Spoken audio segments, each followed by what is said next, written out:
Welcome to Law Street Journal. Today I am with Mr. Dhruv Pandit, who is a cyber security advisor in India. And today we are going to discuss about this app called BullyBuy or SillyBuy 2.0, which is creating so much of negative impact on our society. So we should know from a cyber security expert what can be done when something happens to you. And we can also know about these apps from him. सो ध्रुव, आप एक बात बताइए, जिस हिसाब से हम ये app देख रहे हैं, तो पहला क्वेश्चन है, अगर किसी के साथ ऐसा होता है, किसी फीमेल के साथ, तो what can she do? As per the security concern, देखिए सबसे पहली बात क्या होती है कि ये अगर हम लोग ऐप की भी बात कर रहे हैं, ये ऐप में जितना भी डेटा है वो सोशल मीडिया प्लेटफॉर्म्स है, वेबसाइट्स है, ब्लॉग्स है, उन सबसे इंफॉर्मेशन गैदरिंग करके ये डेटा पर लिया गया है। जैसे कि अगर कोई वुमेन की या गर्ल की सेफ्टी की बात आती है एज पर साइबर सिक्योरिटी और साइबर क्राइम के कंसर्न में, तो सबसे पहली चीज़ तो ये चीज़ ना हो वो पहले देखना है। अगर ना हो तो उसके लिए ऐसा है कि फ़ोटो पोस्टिंग है, वीडियोज़ है, खुद के जो फेस के होते हैं, अगर वो कभी अपलोड भी कर रहे हैं सोशल मीडिया पे, तो as per the security features को ध्यान में रखते हुए करना चाहिए। अभी भी बहुत सी 50% ऐसी पॉपुलेशन है इंडिया में जो लोग फोटोज़ को अपलोड करने के टाइम पे सिक्योरिटी फीचर्स को कंसर्न नहीं रखते। अगर ऐसा कुछ हो जाता है या कोई ऐप में उनका फोटो आ जाता है जहाँ पे उनको एकदम सडन से देखने को मिल रहा है, या कोई वेबसाइट पे कोई एडवर्टाइजमेंट में उनको उनका फोटो देखने को मिल रहा है, बहुत बार ऐसा होता है कि हमारे फोटोग्राफ्स कहीं यूज हो रहे होते हैं, हमें ही नहीं पता होता है, और कभी भी ऐसे देखने को कोई गर्ल को मिल रहा है, तो स्पेसिफिकली हम लोग इसमें एक साइबर क्राइम में कंप्लेन कर सकते हैं। No, but what are this security features you are talking about? I haven't heard. Okay, the security features is like that if we are keeping our profile picture normal on a Facebook. Okay, so what the thing is that जब तक आपका कोई friend नहीं बनता है तो भी वो आपका फोटो डाउनलोड कर पाए। एक नॉर्मल बात है कि प्रोफाइल पिक्चर लॉक रखना चाहिए, ठीक है। अब ये बात इतनी भी कोई ज्यादा सिक्योरिटी नहीं है कि आपका प्रोफाइल पिक्चर वहां से ले नहीं जाएगा कोई, बट थिंग यही है। बट मेरा दोस्त कर रहा है तो I have edit you and you are doing it then. So the thing is that only if we are keeping our photographs, ठीक है। तो अब ये चीज तो एक्सटेंड हो सकती है, कोई भी क्राइम को आप स्टॉप नहीं कर सकते हो, एक्सटेंड हो सकता है। क्राइम को स्टॉप करने के लिए प्रिवेंशन हम लोग कर सकते हैं, हमसे जितना हो रहा है on the internet world right now. तो जितनी भी टेक्नोलॉजीज अगर वो यूज करके भी क्राइम हो रहा है तो उसके लिए ये फिर आप साइबर क्राइम में कंप्लेन करो और on the spot law enforcement agencies उस पर रिवर्ट बैक करती है। You are a public figure, anyone can take your photos, you can protect your photos, right? Exactly. So how should I go and should I go to a normal police station and file a complaint? What is the method?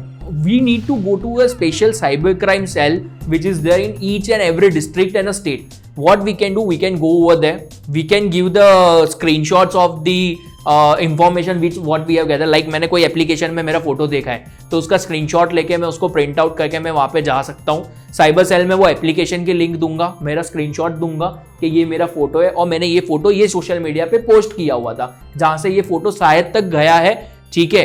उसके बाद cyber cell क्या करती है, उसको investigate करती है। Investigation में क्या होता है, जितने भी सोशल मीडिया प्लेटफॉर्म्स है, जैसे कि अगर फेसबुक से डेटा गया है, ट्विटर से गया है, इंस्टाग्राम से गया है, तो उनके नोडल ऑफिसर्स को हेल्प लेके, उनका सपोर्ट लेके उनको ट्रैक बैक किया जाता है कि ये फोटोज कब और किसने डाउनलोड की। नहीं, लेकिन बुलीबाई के केस में मान लीजिए जब कंप्लेंट आई, उस जर्नलिस्ट ने कंप्लेंट की एंड मैं उस बंदे ने डिलीट कर दिया। गिटहब पे कोड था, गिटहब के बारे में भी अगर आप कुछ पता है तो गिटहब का कोड था, डिलीट कर दिया।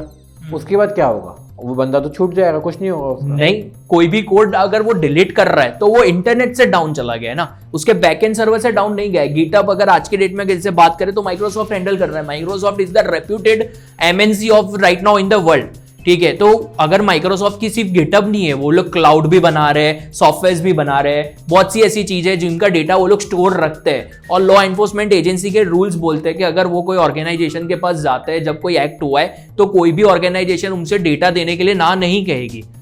सो हर एक लॉ एनफोर्समेंट एजेंसी क्या करती है कि जैसे माइक्रोसॉफ्ट है, अगर हम लोग कोई भी नहीं, हम लोग अगर मुंबई साइबर सेल की बात कर रहे हैं, यहाँ पे ये मुंबई में इंसिडेंट हुआ है, तो ऑब्वियसली साइबर सेल ने क्या किया होगा, गिटहब, अगर गिटहब एक रिपोजिटरी है जिसे ओपन सोर्स प्लेटफॉर्म कहा गया है, लाइक गूगल ड्राइव होता है, तो गिटहब एक डेवलपरों के लिए एक ड्राइव टाइप जैसा है, रिपोजिटरी, जहाँ पे हर एक डेवलपर अपना कोड अपलोड करता है। ओपन सोर्स प्लेटफॉर्म में अगर किसी को कोई कोडिंग करनी होती है, कोई एप्लीकेशन बनाना है, कोई डेवलपमेंट करना है, अगर उनको कोई हेल्प चाहिए तो वो लोग गिटहब पे जाते हैं और फॉर अ नॉलेज शेयरिंग एक दूसरे के लिए कोड अपलोड हुआ जाता है। तो सेम ये एप्लीकेशन को वहां पे अपलोड किया हुआ था, पूरा लिस्टेड किया हुआ था।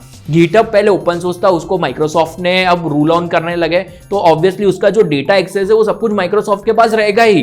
ठीक है, माइक्रोसॉफ्ट का डेटा सेंटर इतना बड़ा है कि वो डेटा तुरंत डिलीट नहीं हो सकता है, और ऐसी कोई अगर तुरंत डिलीट हो गया है तो ये चीज ऐसी हो जाएगी कि माइक्रोसॉफ्ट ने करी है, तो ऑब्वियसली कोई भी रेप्यूटेड ऑर्गेनाइजेशन कभी ऐसा नहीं करेगा। ठीक है, तो इसका डेटाबेस हमेशा मिलेगा, डेटाबेस निकाल के उसको पूरा अगर एनक्रिप्टेड है तो डिक्रिप्ट किया जाता है, और उसमें लॉग्स मिल सकते हैं कि ये ऐप किसने डाउनलोड किया है, कहाँ से अपलोड हुआ है, और इसको किसने डेवलप किया हुआ है। नहीं, टाइम का भी है, जैसे अभी आपने बोला यू सेड कि they will delete it after some time, but तो पुलिस को कुछ टाइम में भी एक्ट करना है या नहीं? बेसिकली क्या होता है कि जैसे कि व्हाट्सएप है, तो व्हाट्सएप का एक ड्यूरेशन होता है, जैसे कोई भी अगर कोई भी सर्वर होता है तो उनमें डेटाबेस रखने के लिए एक एल्गोरिदम लगाया जाता है। ठीक है, कोई भी डेटा आप लॉन्ग टाइम तक भी रख सकते हो और एक कमेंटेड टाइम पे भी रख सकते हो। अगर वो कमेंटेड टाइम हमें नहीं पता होगा और हम लोग जैसे 1 साल बाद जा रहे हैं और हमें पता चलता है अगर 1 साल का ही डेटा था, तो वो पता ही नहीं चलेगा, मिलेगा ही नहीं फिर। ठीक है, तो ऑब्वियसली अगर इतनी बड़ी कंपनीज है तो उन लोगों के 10+ ईयर्स तक ऑब्वियसली डेटा रहते हैं। ये लोग क्लाउड बेस्ड कंपनीज है।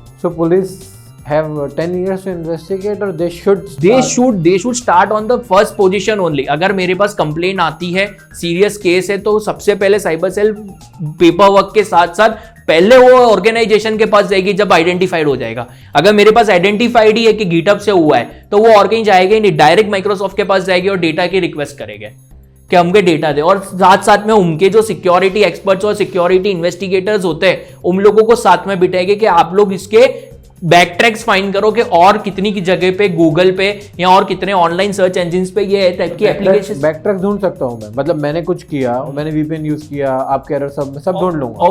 ऑब्वियसली आज की डेट में टेक्नोलॉजी अगर जितना सेफ्टी के लिए बढ़ी है तो इन्वेस्टिगेशन के पार्ट पे भी बढ़ी है। अगर आप इंडिया में देखोगे तो अब कोई भी इन्वेस्टिगेशन करना होता है ईजी हो चुका है। अगर आपने वीपीएन यूज करा होगा तो भी उसके आईपी लॉग्स मिल जाएंगे। वीपीएन आपकी आइडेंटिटी हाइड कर रहा है, बट आप जब वीपीएन परचेस कर रहे हो उस टाइम पे भी वो आपका नेम, आपकी मेल एड्रेस, आपका मोबाइल नंबर, आपका क्रेडिट कार्ड नंबर सब ले रहा है। तो अगर मैं वो ऑर्गेनाइजेशन के पास जा रहा हूं, उसकी पॉलिसी में लिखा हुआ है कि I can share the VPN details at the time of happening some crime, तो वो मुझे शेयर कर सकती है डिटेल्स के कौन से क्रेडिट कार्ड से आपने वीपीएन परचेस किया था।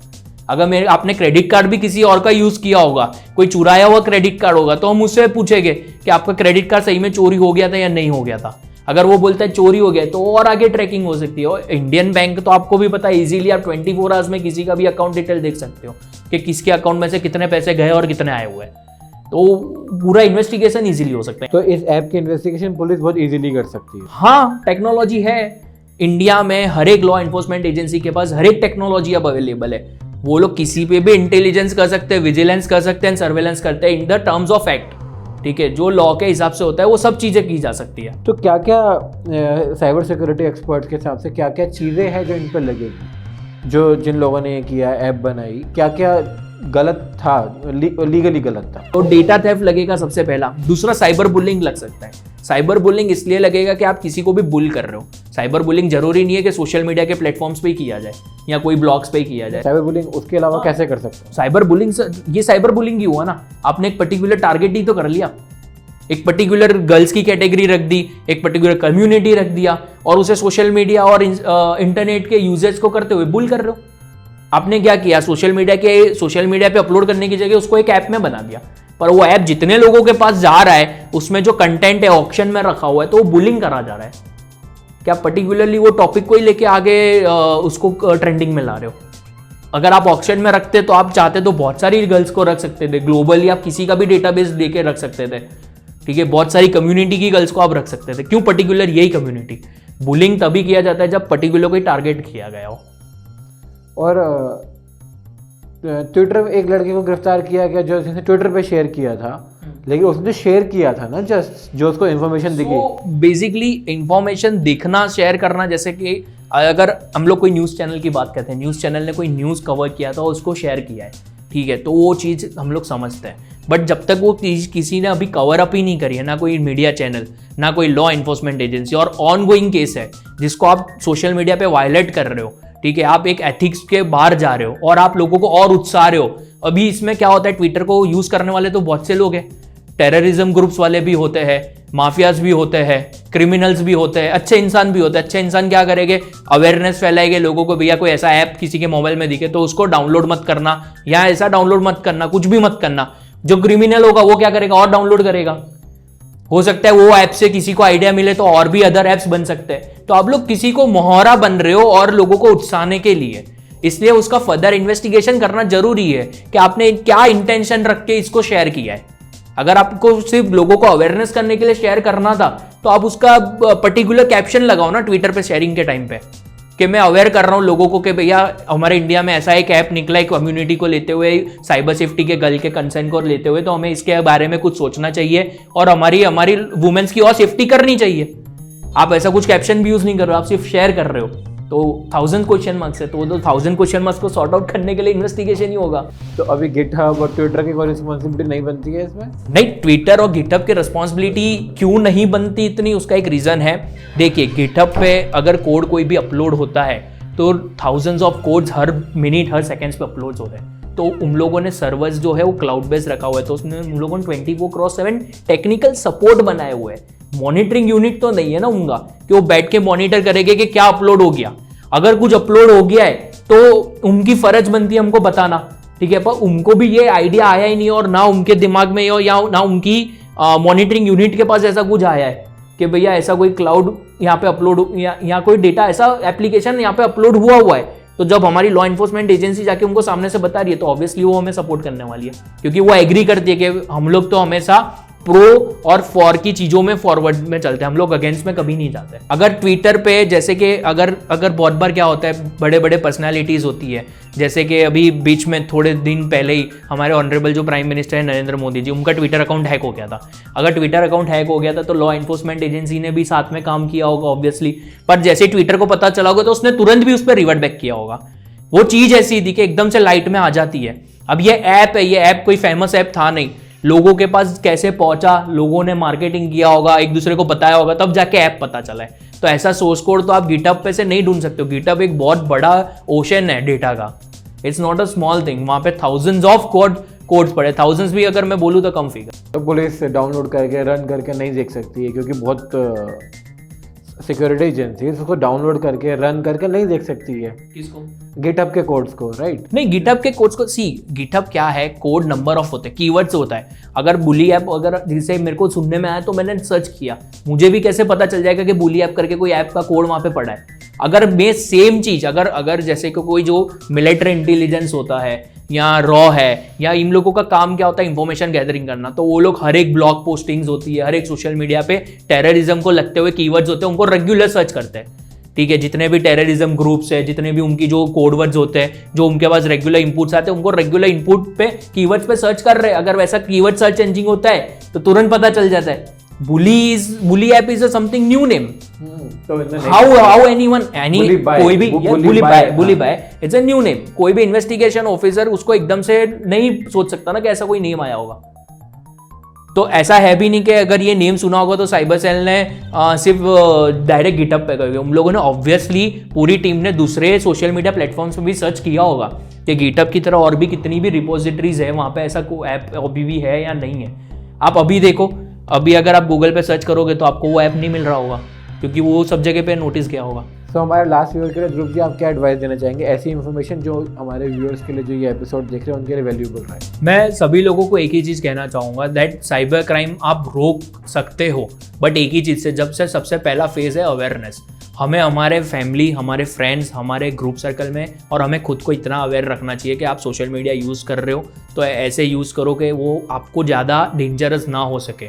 आपके जो भी फोटोज़ है, जो भी वीडियोज़ है, जो भी कंटेंट है, आप जो भी अपलोड करते हो कभी भी सोशल मीडिया पे, तो वो हमेशा ऐसा सोच के करिए कि उनको देखने वाले थाउजेंड्स ऑफ पीपल्स हो सकते हैं जो आपको फॉलो भी नहीं कर रहे।